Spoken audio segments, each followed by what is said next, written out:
नमस्कार, मैं वरुण शर्मा आपका जिला विज्ञान पर स्वागत करता हूं। तो इस वीडियो में हम बहुत इंपॉर्टेंट टॉपिक की बात करने वाले हैं कि ये ऑब्जेक्टिव क्राइटेरिया क्या होता है, इसके बारे में बात करेंगे और आपके 12th क्लास के अंदर इस ऑब्जेक्टिव क्राइटेरिया का क्या मीनिंग है और आपको जो प्रमोट किया गया है वो प्रमोट किस बेसिस पे किया जाएगा और आपको कितने मार्क्स की अलॉटमेंट होगी और क्या क्या उसके अंदर क्राइटेरिया होने वाले हैं। मैंने कुछ इंटरनल सोर्सेज से कंफर्म किया है कि आप लोगों को कैसे प्रमोट किया जाएगा, तो इस बात को बहुत इंपॉर्टेंट समझिएगा और शायद हो सकता है कि यही आपका क्राइटेरिया बन जाए। तो देखिए, ऑब्जेक्टिव क्राइटेरिया आजकल क्यों इतना ज्यादा आपका पॉपुलर वर्ड हो रहा है। देखिए, क्या हुआ था, जब 10th क्लास को प्रमोट करने की बात हुई थी ना, तो उस टाइम पे सीबीएसई ने जब ऑफिशियल लेटर निकाला था तो उसमें बोला था कि हम अपने बच्चों को पास करेंगे किस बेसिस पे, ऑब्जेक्टिव क्राइटेरिया के बेसिस पे। तो और 12th क्लास के अंदर भी जो एग्जाम कैंसिल हुई है, जो प्रमोट करेंगे बच्चों को, वहां पर भी ये वर्ड मेंशन किया गया है कि हम बच्चों को ऑब्जेक्टिव क्राइटेरिया के बेसिस पे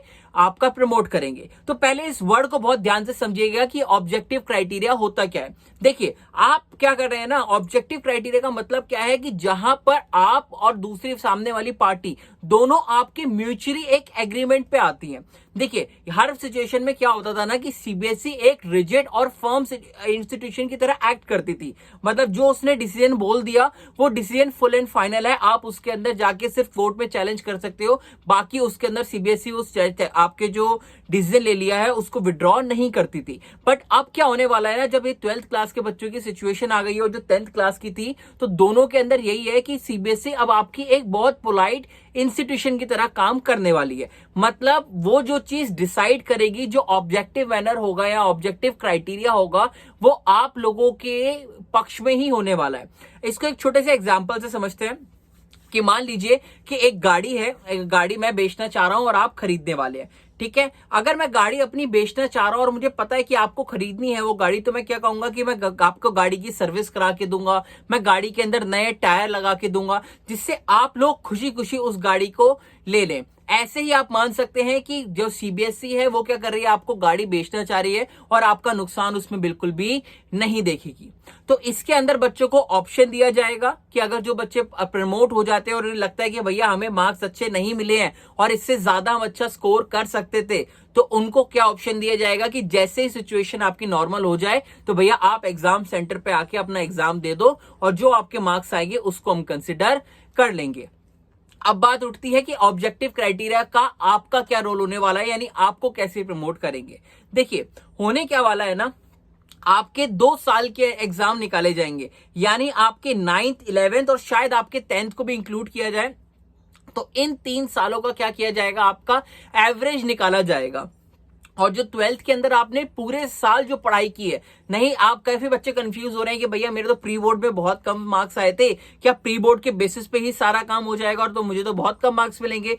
नहीं, प्री बोर्ड के अलावा जो आपका इंटरनल असेसमेंट हुआ था उसके मार्क्स लगेंगे, जो आपका प्रैक्टिकल एग्जाम हुआ था, आपको सभी प्रैक्टिकल एग्जाम दे चुके हो, उसके मार्क्स सीबीएसई के पास ऑलरेडी हैं, तो वो प्रैक्टिकल मार्क्स भी बहुत ज्यादा इंपॉर्टेंट रोल प्ले करने वाले हैं, क्योंकि उसके अंदर वाइवा भी हुआ था, उसके मार्क्स भी एक्सटेंड होंगे।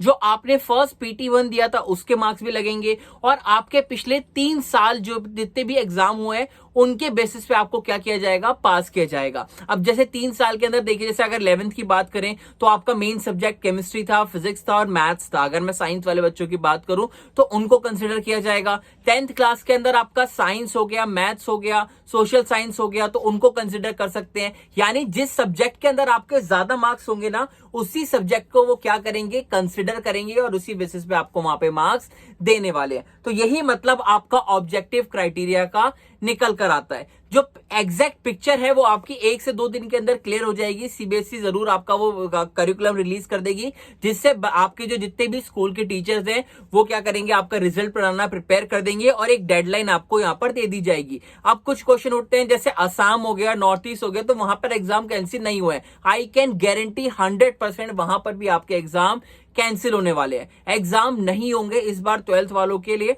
ठीक है, तो ये बात तो आपका कंफर्म ही है। अब आप लोगों को क्या करना है, आप लोगों ने अगर अपने जितना भी आपने बना लिया, अपने टीचर से रिलेशन आपके अच्छे हैं तो अच्छी बात है। टीचर को जो आपका ऑब्जेक्टिव क्राइटेरिया मिलेगा उस बेसिस पे वो आपका रिजल्ट प्रिपेयर करेगा और एक डेडलाइन दी जाएगी। मैं आपको डेडलाइन बताऊं तो 20 या 25 जून के आसपास या 30 जून तक आपकी डेडलाइन दी जाएगी सीबीएसई की तरफ से कि आप रिजल्ट को इस तारीख तक सबमिट कीजिए। ऐसा क्यों? क्योंकि अगस्त के टाइम पे ना जितने भी बच्चे बाहर फॉरेन पढ़ने जाना चाहते हैं, बाहर फर्दर स्टडीज के लिए, तो उनकी अगस्त के अंदर एनरोल करने की लास्ट तारीख रहती है। तो सीबीएसई उससे पहले रिजल्ट निकालेगा और आपके डीयू की प्रक्रिया भी, जितनी भी एडमिशन लेने की जो प्रोसेस होता है वो भी आपका जुलाई के अंदर 10 या 12 जुलाई से स्टार्ट होने वाला है। तो वहां तक आपका रिजल्ट निकल जाना चाहिए। तो एक्सपेक्टेड डेट में आपके रिजल्ट की बताऊं तो आपको जुलाई के मिड के अंदर और स्टार्टिंग फर्स्ट वीक के अंदर आपको रिजल्ट अपना देखने को मिल सकता है। और यकीन मानिएगा कि रिजल्ट आप सभी का अच्छा आएगा। अगर किसी बच्चे को लगता है कि मैंने अच्छे से प्रिपेयर करता और एग्जाम देता तो अच्छे मार्क्स आ सकते थे, तो अब वो एग्जाम भी दे सकता है। सीबीएसई उसको वो वाला ऑप्शन भी दे रही है। अब आप लोगों को क्या करना है, आप लोगों के एग्जाम तो कैंसिल हो चुके हैं। अब आप क्या कीजिए, अपना आईआईटी और नीट के लिए अपना पढ़ना शुरू कर दीजिए। जो बच्चे दूसरे सब्जेक्ट के लिए पढ़ रहे हैं वो आप पढ़ना स्टार्ट कर दीजिए। और कई बार देखने में ये भी आ रहा है सुनने के लिए कि डीयू क्या कह रहा है, कि डीयू कह रहा है कि भैया हम अपना ऐसे प्रमोट किए हुए बच्चों के बेसिस पे हम आपके उनको एडमिशन यहाँ पे डीयू में नहीं दे सकते। तो शायद हो सकता है, मैं कंफर्म नहीं हूं, अभी कोई डीयू से गाइडलाइंस नहीं आई है, कि शायद डीयू भी आपका एंट्रेंस एग्जाम कंडक्ट करा सकता है। आप क्वेश्चन उठेगा कि क्या डीयू एंट्रेंस एग्जाम सभी के लिए कंडक्ट कराएगा?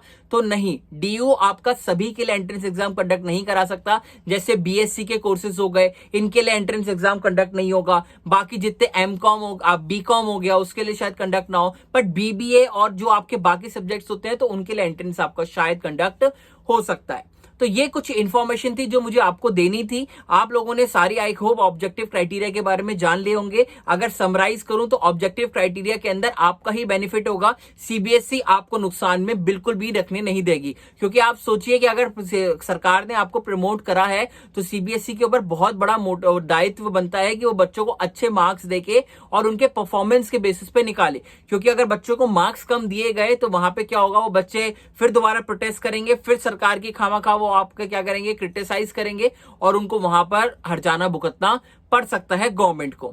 तो आप लोगों को अच्छे से मार्क्स मिलेंगे, आप लोग खुश हैं, अच्छी बात है, पर उसके साथ अपनी पढ़ाई मत छोड़िए। ये आपको पता था कि आपके मेंटल स्टेट और इन सब चीजों की वजह से हेल्थ को प्रायोरिटी देके आपको प्रमोट किया गया है, पर आप ये मत समझिए कि सिर्फ आपकी 12th ही था। इसके आगे बहुत बड़ी जर्नी है, आपको बहुत दूर तक ट्रैवल करना है। ठीक है, तो जो बच्चे एंट्रेंस एग्जामिनेशन देना चाहते हैं, नीट आईआईटी की तैयारी करना चाहते हैं, तो वो उसकी तरफ अपना धीरे धीरे ध्यान डाइवर्ट करें, उस तरफ पढ़ना शुरू करें। क्योंकि आईआईटी और नीट के अंदर जो एग्जामिनेशन होता है वो हार्ड होता है और वो एग्जाम भी आपका 2-3 महीने 4 महीने पोस्टपोन हो गया है। तो आप उसके लिए प्रिपरेशन करें। आप मान लीजिए कि आपका बोर्ड अब 3 या 4 महीने बाद है और आप उसी तरह नीट का टारगेट बना लीजिए, तो 4 महीने या 5 महीने के अंदर आराम से आप पूरा कोर्स रिवाइज करके अच्छे मार्क्स उसके अंदर ला सकते हैं। तो अगर आपको चाहिए कि एक स्ट्रेटेजी वीडियो बनाई जाए कि आप 3 या 4 महीने के अंदर कैसे नीट के अंदर 600 प्लस मार्क्स लाएं और अपना जेई आपका मेंस और एडवांस को कैसे क्रैक करें इजीली, तो आप मुझे कमेंट सेक्शन में बताइएगा। मैं उसके लिए भी आपको एक वीडियो प्रोवाइड कर दूंगा।